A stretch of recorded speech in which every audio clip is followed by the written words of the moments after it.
Composition of structure and atmosphere. Sorry, composition and structure of atmosphere. Composition and structure of atmosphere. Can a person live without air? We eat food 2 to 3 times a day and drink water more frequently, but breathe every few seconds. Air is essential to the survival of all organisms. Some organisms, like humans, may survive for some time without food and water, but cannot survive even a few minutes without breathing air. That shows the reason why we should understand the atmosphere in greater detail. Atmosphere is a mixture of different gases and it envelopes the earth all around. It contains life-giving gases like oxygen for humans and animals and carbon dioxide for plants. The air is an integral part of the Earth's mass, and 99% of the total mass of the atmosphere is confined to the height of 32 kilometers from the Earth's surface. The air is colorless and odorless and can be felt only when it blows as wind. Can be felt only when it blows as wind.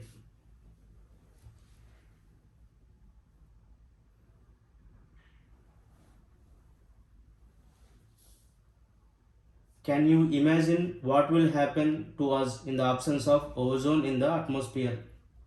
Composition of the atmosphere. The atmosphere is composed of gases, water vapor and dust particles. The proportion of gases changes in the higher layers of the atmosphere in such a way that oxygen will be almost in negligible quantity at the height of 120 kilometers. Similarly, carbon dioxide and water vapor are found only up to 90 kilometers from the surface of the earth. Gases.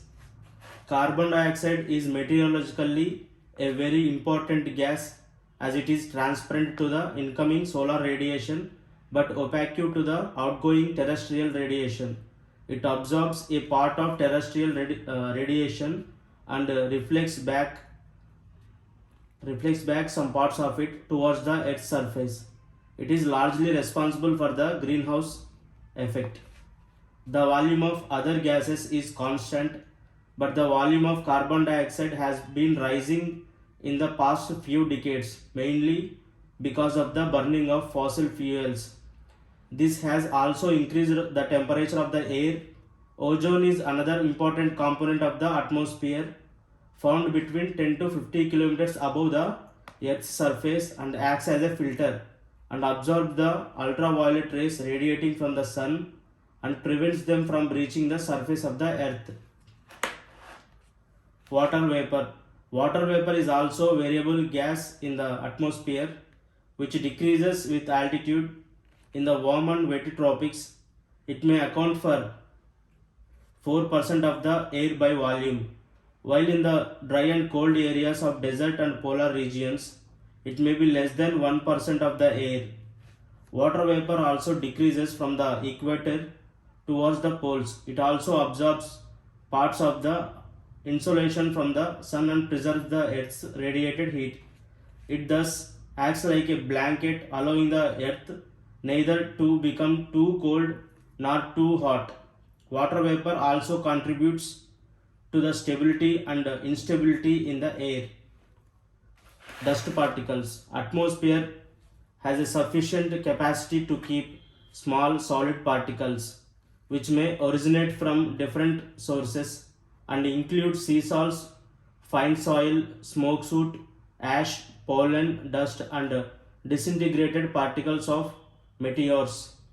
Dust particles are generally concentrated in the lower layers of the atmosphere, yet conventional air currents may transport them to great heights.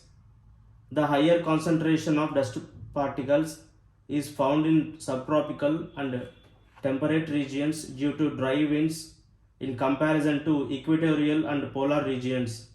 Dust and salt particles act as hygroscopic nuclei around which water vapor condenses to produce clouds.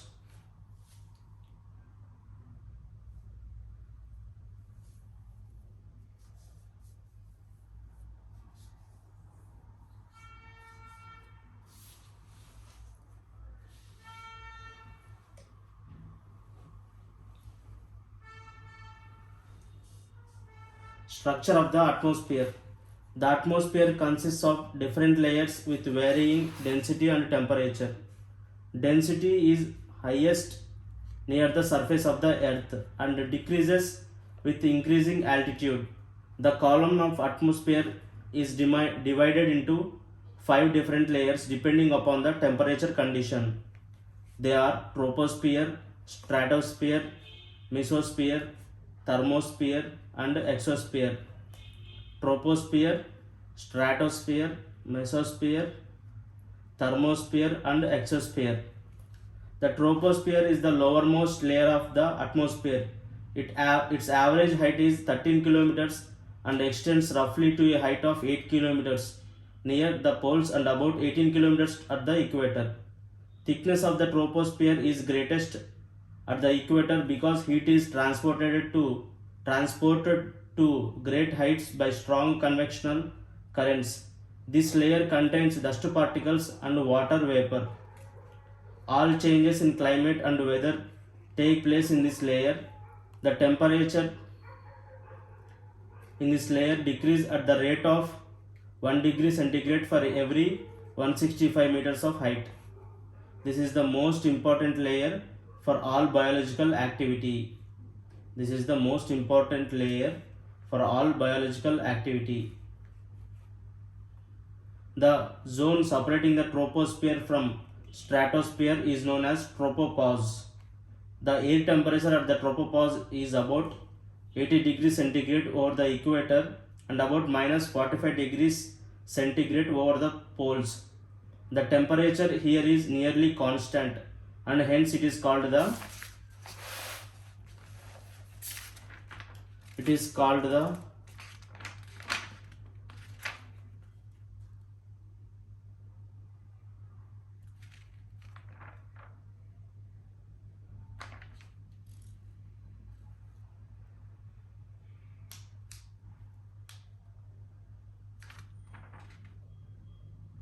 and hence it is called the is known as the exosphere.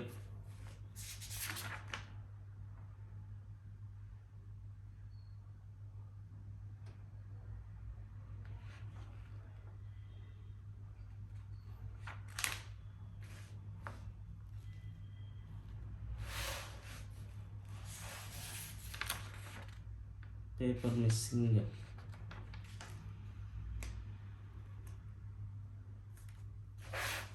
Elements of weather and climate. The main elements of atmosphere which are subject to change and which influence human life on earth are temperature, pressure, winds, humidity, clouds and precipitation. These elements have been dealt in detail in chapters 9, 10, 11.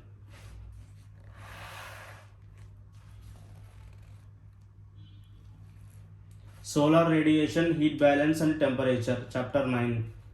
Do you feel air around you?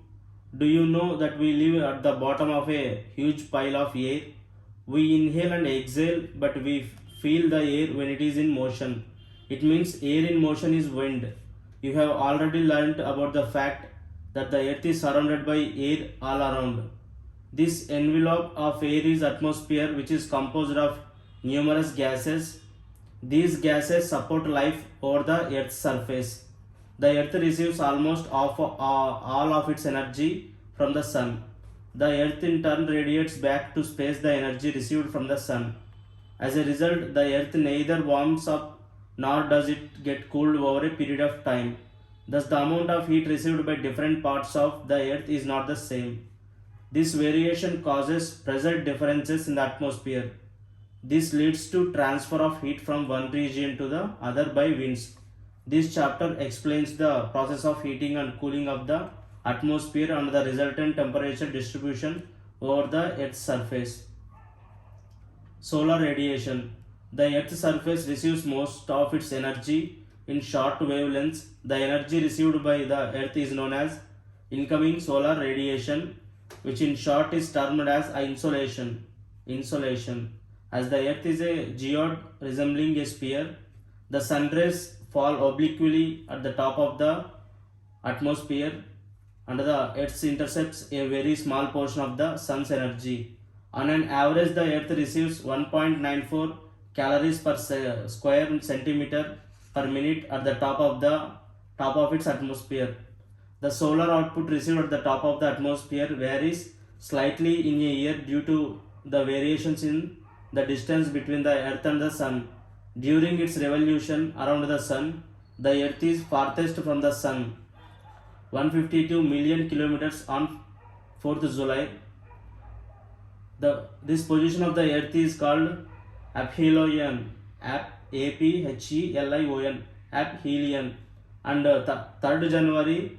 On 3rd January, the Earth is the nearest to the Sun, 147 million kilometers. This position is called the perihelion. Therefore, the annual insolation received by the Earth on 3rd January is slightly more than the amount received on 4th July. However, the effect of this variation in the solar output is masked by other factors like the distribution of land and sea and the atmospheric circulation. Hence, this variation in the solar output does not have great effect on daily weather changes on the surface of the Earth. Variability of insolation at the surface of the Earth. The amount and the intensity of insolation vary during a day, in a season and in a year. The factors that cause these variations in insolation are the rotation of the Earth on its axis, second, the angle of inclination of the sun rays, third, the length of the day, fourth, the transparency of the atmosphere, fifth, the configuration of land in terms of its aspect. The last two, however, have less influence. The fact that the Earth axis makes an angle of 66 1/2 with the plane of its orbit around the Sun has a greater influence on the amount of insolation received at different latitudes. The second factor that determines the amount of insolation received is the angle of inclination of the rays. This depends on the latitude of a place. The higher the latitude, the less is the angle they make with the surface of the Earth, resulting in slant sun rays. The area covered by vertical rays is always less than the slant rays. If more area is covered, the energy gets distributed and the net energy received per unit area decreases. Moreover, the slant rays are required to pass through greater depth of the atmosphere, resulting in more absorption, scattering and diffusion. The atmosphere is largely transparent to short-wave solar radiation. The incoming solar radiation passes through the atmosphere before striking the Earth's surface. Within the troposphere, water vapor, ozone and other gases absorb much of the near-infrared radiation. Very small suspended particles in the troposphere scatter visible spectrum both to the space and towards the Earth's surface. This process adds color to the sky. The red color of the rising and the setting sun and the blue color of the sky are the result of scattering of light within the atmosphere. Spatial distribution of insolation at the Earth's surface. The insolation received at the surface varies from about 320 watt per meter square in the tropics to about 70 watt per meter square in the poles. Maximum insolation is received over the subtropical deserts, where the cloudiness is the least. Equator receives comparatively less insolation than the tropics. Generally, at the same latitude, the insolation is more over the continent than over the oceans. In winter, the middle and higher altitudes receive less radiation than in summer. Heating and cooling of atmosphere. There are different ways of heating and cooling of the atmosphere. The Earth, after being heated by insolation, transmits the heat to the atmospheric layers. near to the earth in long wave form. The air in contact with the land gets heated slowly, and the upper layers in contact with the lower layers also get heated. This process is called conduction. Conduction takes place when two bodies of unequal temperature are in contact with one another. There is a flow of energy from the warmer to cooler body. The transfer of heat continues until both the bodies attain the same temperature or the contact is broken. Conduction is important in heating the lower layers of the atmosphere. The air in contact with the earth rises and further transmits the heat of the atmosphere. This process of vertical heating of the atmosphere is known as convection. The convective transfer of energy is confined only to the troposphere. The transfer of heat through horizontal movement of air is called advection. Horizontal movement of the air is relatively more important than the vertical movement. In middle latitudes, most of diurnal day and night variation in daily weather are called by advection alone. In tropical regions, particularly in northern India, during summer season, local winds called Lu is the outcome of advection process. Terrestrial radiation. The insolation received by the earth is in short waves forms and heats up its surface. The earth, after being heated itself, becomes a radiated body, and it radiates energy to the atmosphere in long wave form. This energy heats up the atmosphere from below. This process is known as terrestrial radiation. The long wave radiation is absorbed by the atmosphere gases, particularly by carbon dioxide and the other greenhouse gases. Thus, the atmosphere is indirectly heated by the Earth's radiation. The atmosphere in turn radiates and transmits heat to the space. Finally, the amount of heat received from the sun is returned to space, thereby maintaining constant temperature at the Earth's surface and in the atmosphere. Heat budget of the planet Earth. Figure 9.2 depicts the heat budget of the planet Earth. The Earth as a whole does not accumulate or lose heat. It maintains its temperature. This can happen only if the amount of heat received in the form of insolation equals the amount lost by the Earth through terrestrial radiation. Consider that the insolation received at the top of the atmosphere is 100%. While passing through the atmosphere, some amount of energy is reflected, scattered, and absorbed. Only the remaining part reaches the Earth's surface. Roughly 35 units are reflected back to space even before reaching the Earth's surface. Of these, 27 units are reflected back from the top of the clouds and 2 units from the snow and ice covered areas of the Earth. The reflected amount of radiation is called the albedo of the Earth. The remaining 65 units are absorbed, 14 units within the atmosphere and 51 units by the Earth's surface. The Earth radiates back 51 units in the form of terrestrial radiation. Of these, 17 units are radiated to space directly, and the remaining 34 units are absorbed by the temperature. 6 units absorbed directly by the atmosphere, 9 units through convection and turbulence, and 19 units through latent heat of condensation. 48 units absorbed by the atmospheric, 14 units from insolation plus 34 units from terrestrial radiation are also radiated back into space. Thus, the total radiation returning from the Earth and the atmosphere respectively is 17 plus 48 is equal to 65 units. Okay, which balance the total of 65 units received from the Sun. This is termed the heat budget or heat balance of the Earth. This explains why the Earth neither warms up nor cools down despite the huge transfer of heat that takes place.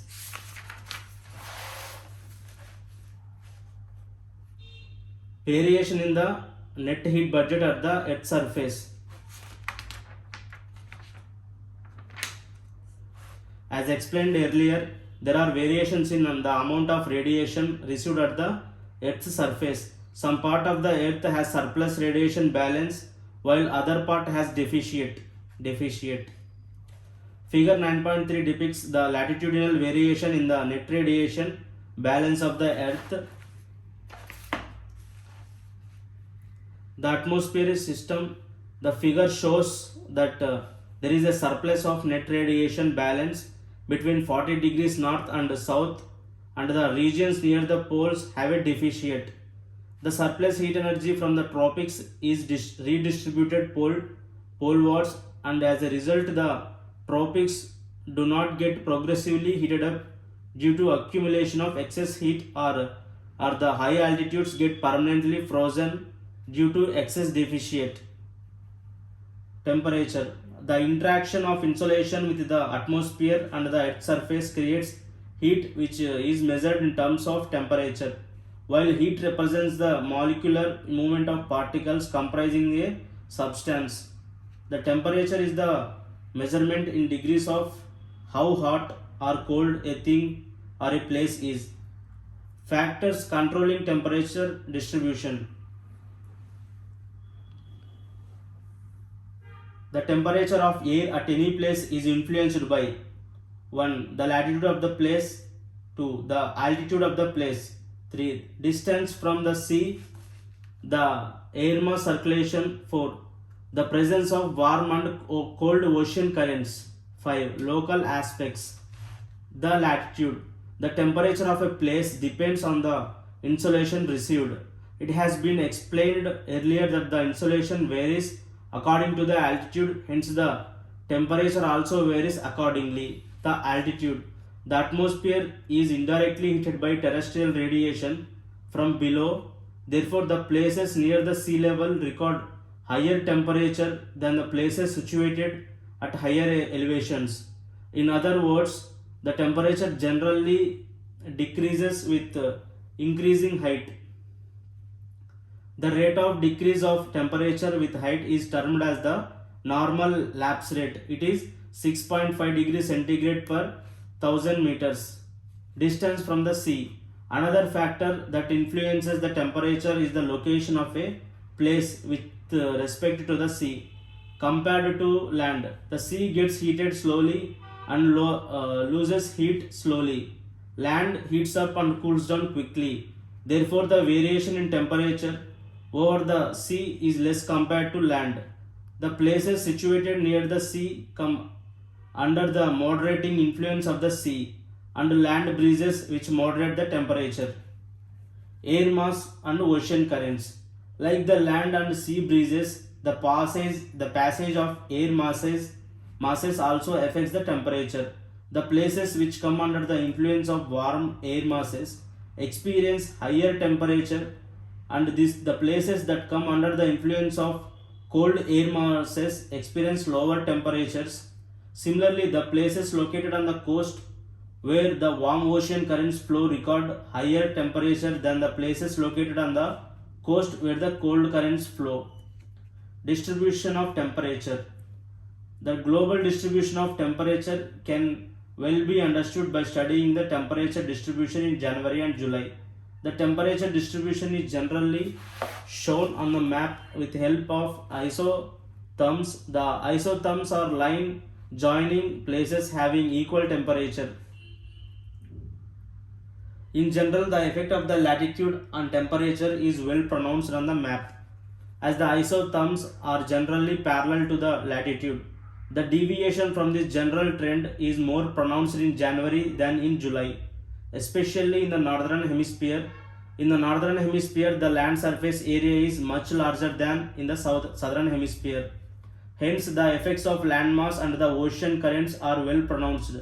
In January, the isotherms deviate to the north over the ocean and to the south over the continent. This can be seen on the North Atlantic Ocean. The presence of warm ocean currents, Gulf Stream and North Atlantic Drift make the North Atlantic Ocean warmer and the isotherms bend towards the north. Over the land, the temperature decreases sharply and the isotherms bend towards south in Europe. It is much pronounced in the Siberian plain.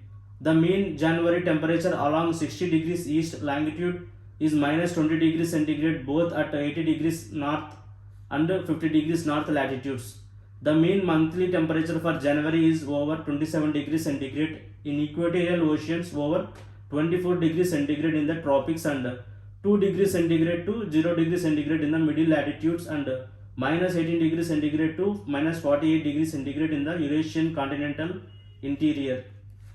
The effect of the ocean is well pronounced in the southern hemisphere. Here the isotherms are more or less parallel to the latitudes, and the variation in temperature is more gradual than in the northern hemisphere.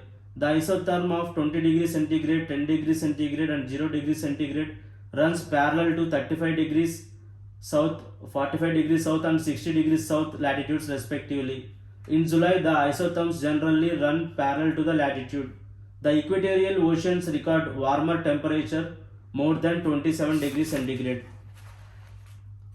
Over the land, more than 30 degrees centigrade is noticed in the subtropical continental region of Asia. Along the 30 degrees north latitude, along the 40 degrees north runs the isotherm of 10 degrees centigrade, and along the 40 degrees south the temperature is 10 degrees centigrade. Figure 9.5 shows the range of temperature between January and July. The highest range of temperature is more than 60 degrees centigrade over the northeastern part of Eurasian continent. This is due to continentality. The least range of temperature, 3 degrees centigrade, is found between 20 degrees south and 15 degrees north. Inversion of temperature. Normally temperature decreases with increase in elevation. It is called normal lapse rate. At times the situation is reversed and the normal lapse rate is inverted. It is called inversion of temperature. Inversion is usually of short duration but quite common nonetheless. A long winter night with clear skies and still air is ideal situation for inversion. The heat of the day is radiated off during the night, and by early morning hours the earth is cooler than the air above. Over polar areas, temperature inversion is normal throughout the year. Surface inversion promotes stability in the lower layers of the atmosphere. Smoke and dust particles get collected beneath the inversion layer and spread horizontally to fill the lower strata of the atmosphere. Dense fogs in mornings are common occurrences, especially during winter season. This inversion commonly lasts for few hours until the sun comes up and begins to warm the earth. The inversion takes place in hills and mountains due to air drainage. Cold air at the hills and mountains produced during night flows under the influence of gravity. Being heavy and dense, the cold air acts almost like water and moves down the slope to pile up deeply in pockets and valley bottoms with warm air above. This is called air drainage. It protects planets from frost damages. Planck's law states that hotter a body, the more energy it will radiate, and shorter the wavelength of that radiation. Specific heat is the energy needed to raise the temperature of 1 gram of substance by 1 Celsius.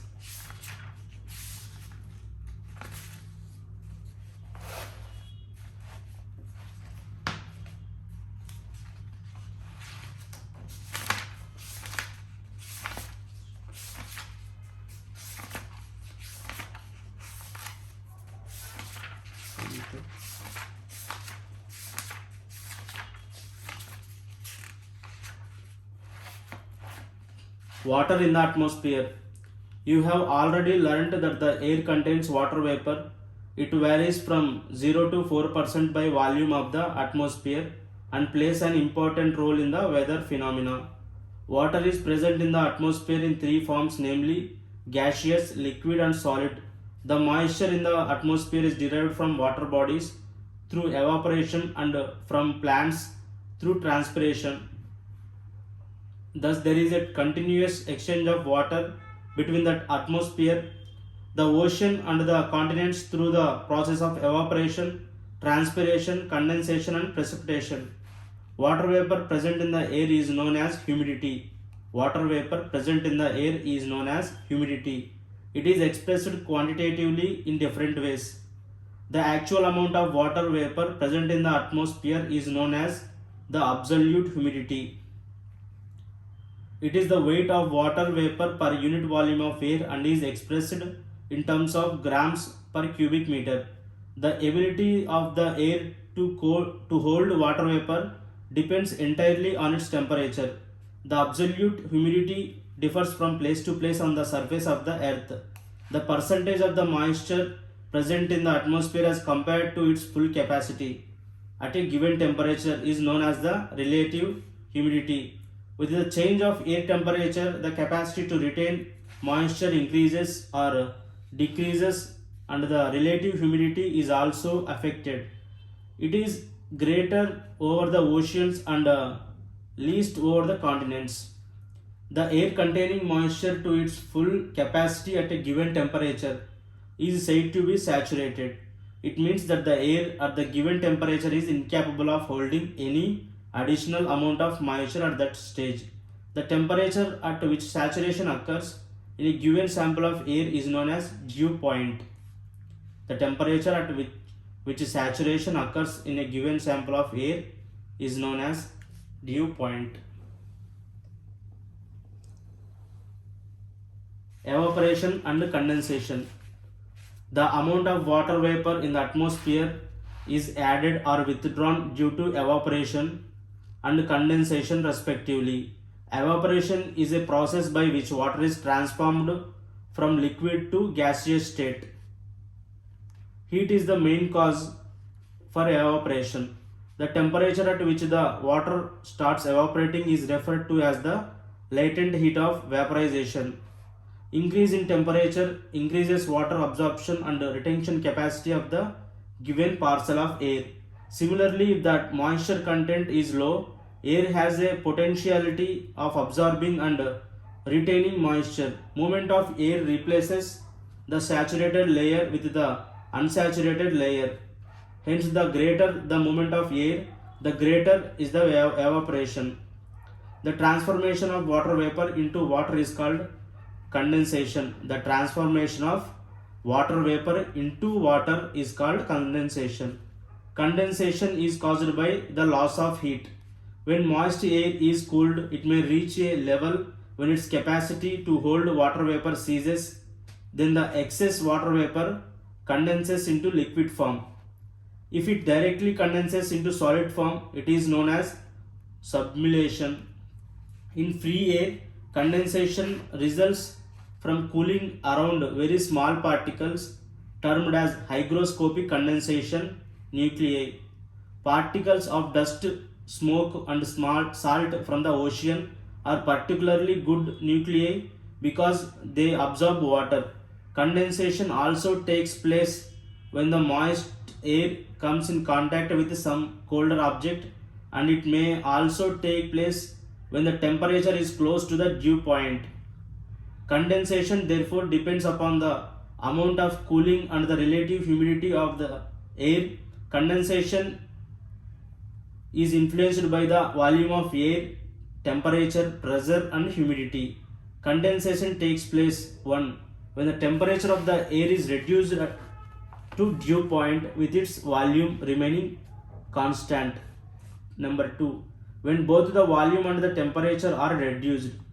Number 4. When moisture is added to the air through evaporation. However, the most favorable condition for condensation is the decrease in air temperature. After condensation, the water vapor or the moisture in the atmosphere takes one of the following forms: dew, frost, fog and clouds. Forms of condensation can be classified on the basis of temperature and location. Condensation takes place when the dew point is lower than the freezing point as well as higher than the freezing point. Dew, when the moisture is deposited in the form of water droplets on cooler surfaces of solid objects rather than nuclei in air above the surface, such as stones, grass blades and plant leaves, it is known as dew. The ideal conditions for its formation are clear sky, calm air, high relative humidity and cold and long nights. For the formation of dew, it is necessary that the dew point is above the freezing point. Frost forms on cloud surfaces when condensation takes place below freezing point 0 degrees centigrade, that is the dew point is at or below the freezing point. The excess moisture is deposited in the form of minute ice crystals instead of water droplets. The ideal conditions for the formation of white frost are the same as those for the formation of dew, except that the air temperature must be at below the freezing point. Fog and mist. When the temperature of an air mass containing a large quantity of water vapor falls all of a sudden, condensation takes place within itself on fine dust particles. So the fog is a cloud with its base at or very near to the ground. Because of the fog and mist, the visibility becomes poor to zero. In urban and industrial centers, smoke provides plenty of nuclei which help the formation of fog and mist. Such a condition when fog is mixed with smoke, that is described as smog. The only difference between the mist and fog is that mist contains more moisture than the fog. In mist, each nuclei contains thicker layer of moisture. Mists are frequent over mountains as the rising warm air up the slope meets a cold surface. Fogs are drier than mist and they are prevalent where warm currents of air come in contact with cold currents. Fogs are mini clouds in which condensation takes place around nuclei provided by the dust, smoke and the salt particles. Clouds. Cloud is a mass of minute water droplets or tiny crystals of ice formed by the condensation of the water vapor in free air at considerable elevations. As the clouds are formed at some heat over the surface of the earth, they take various shapes. According to their height, expanse, density and transparency or opaqueness, clouds are grouped under four types: cirrus clouds, cumulus clouds, stratus clouds, nimbus clouds. Cirrus clouds. Cirrus clouds are formed at high altitudes 8,000 to 12,000 meters. They are thin and detached clouds having a feathery appearance. They are always white in color. Cumulus clouds. Cumulus clouds look like cotton wool. They are generally formed at a height of 4,000 to 7,000 meters. They exist in patches and can be seen scattered here and there. They have a flat base. Stratus clouds. As their name implies, these are layered clouds covering large portions of the sky. These clouds are generally formed either due to loss of heat or the mixing of air masses with different temperatures. Nimbus clouds. Nimbus clouds are black or dark grey. They form at middle levels or very near to the surface of the earth. These are extremely dense and opaque to the rays of the sun. Sometimes the clouds are so low that they seem to touch the ground. Nimbus clouds are shapeless masses of thick vapor. A combination of these four basic types can give rise to the following types of clouds: high clouds, cirrus, cirrostratus, cirrocumulus; middle clouds, altostratus and altocumulus; low clouds, stratocumulus and nimbostratus; and clouds with extensive vertical development, cumulus and cumulonimbus.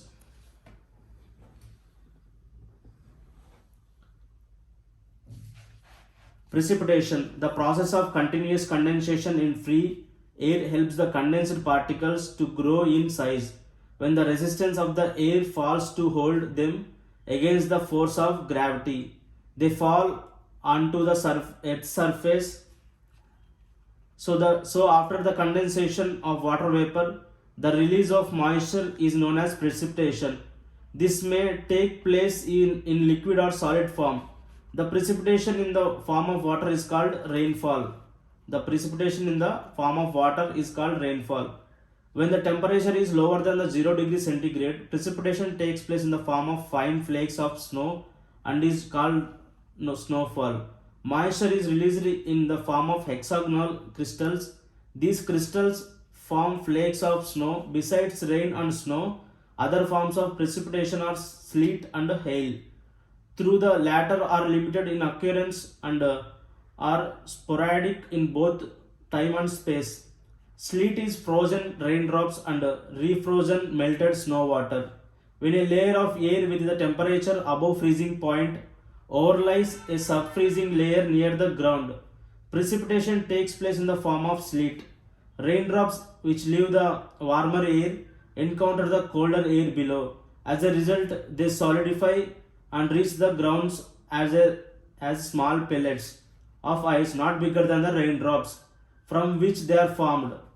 Sometimes drops of rain after being released by the clouds become solidified into small rounded solid pieces of ice and which reach the surface of the earth are called hailstones. These are formed by the rainwater passing through the colder layers. Hailstones have several concentric layers of ice one over the another.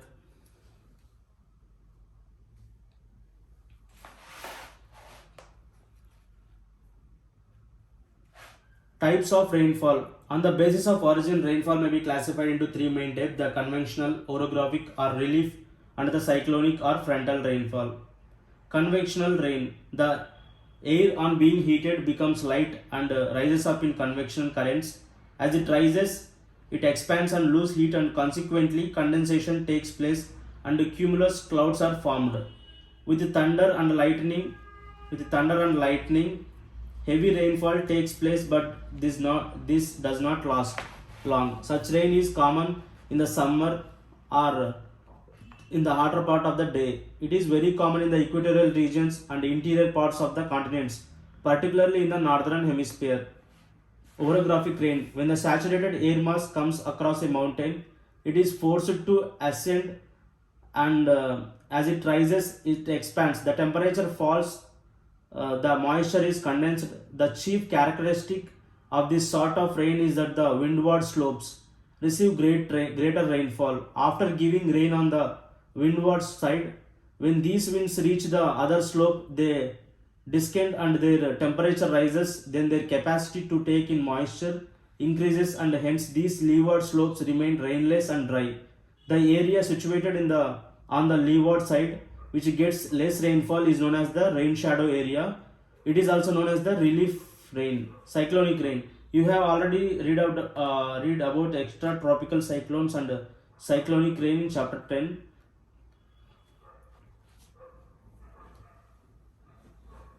World distribution of rainfall. Different places on the earth's surface receive different amounts of rainfall in a year, that too in different seasons.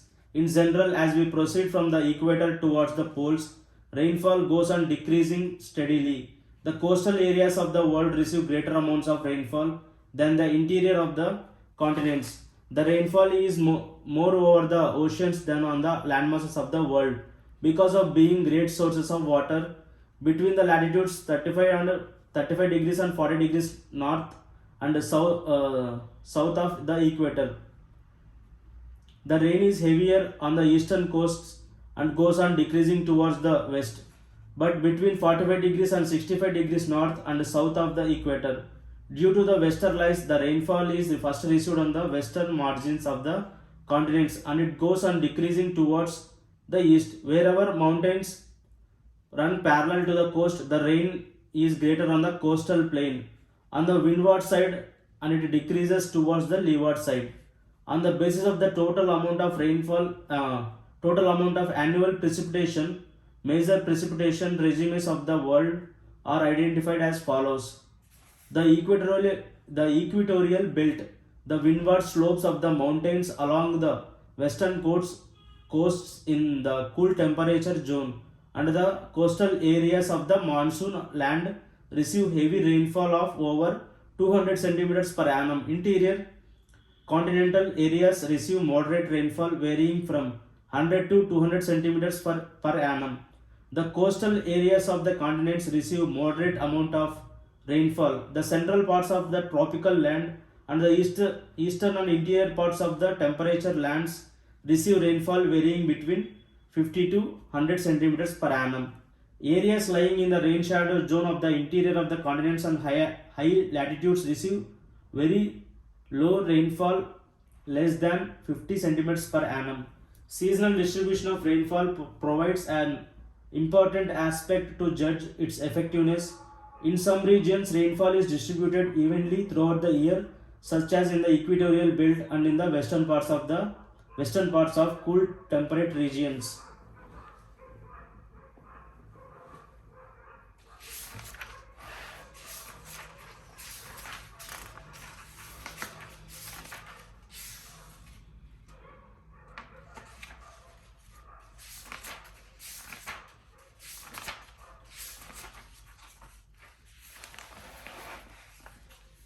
Water oceans. Can we think of life without water? It is said that the water is life. Water is an essential component of all forms of that exist over the surface of the earth. The creatures on the earth are lucky that it is a water planet. Otherwise, we all would have no existence. Water is rare commodity in our solar system. There is no water on the sun or anywhere else in the solar system. The earth fortunately has an abundant supply of water on its surface. Hence, our planet is called the blue planet. Hydrological cycle. Water is a cyclic resource. It can be used and reused. Water also undergoes a cycle from the ocean to land and land to ocean. The hydrological cycle describes the movement of water on, in, and above the earth. The water cycle has been working for billions of years and all the life on earth depends on it. Next to air, water is the most important element required for existence of life on earth. The distribution of water on earth is quite uneven. Many locations have plenty of water while others have very limited quantity. The hydrological cycle is the circulation of water within the earth's hydrosphere in different forms, that is the liquid, solid and the gaseous phases. It also refers to the continuous exchange of water between the oceans, atmosphere, land surface and subsurface and the organisms. About 70% of the planetary water is found in the oceans. The remaining is held as a fresh water in glaciers and ice caps, groundwater resources, lakes, soil, moisture, atmosphere, streams and within life. Nearly 59% of the water that falls on land returns to the atmosphere through evaporation from over the oceans as well as from other places. The remainder runs off on the surface, infiltrates into the ground or a part of it becomes glacier. It is to be noted that the renewable water on the earth is constant while the demand is increasing tremendously. This leads to water crisis in different parts of the world. Spatially and temporally, the pollution of river waters has further aggravated the crisis. How can you intervene in improving the water quality and augmenting the available quantity of water? Relief of the ocean. The oceans are confined to the great depressions of the earth's outer layer. In this section, we shall see the nature of the ocean basins of the earth and their topography. The oceans, unlike the continents, merge so naturally into one another, it is hard to demarcate them. The geographers have divided the oceanic part of the earth into 5 oceans, namely the Pacific, the Atlantic, the Indian, the Southern and the Arctic Ocean. The various seas, bays, gulfs and other inlets parts of these 4 large oceans. A major portion of the ocean floor is found between 3 to 6 kilometers below the sea level. The land under the water of the oceans, that is the ocean floor, exhibits complex and varied features as those observed over the land.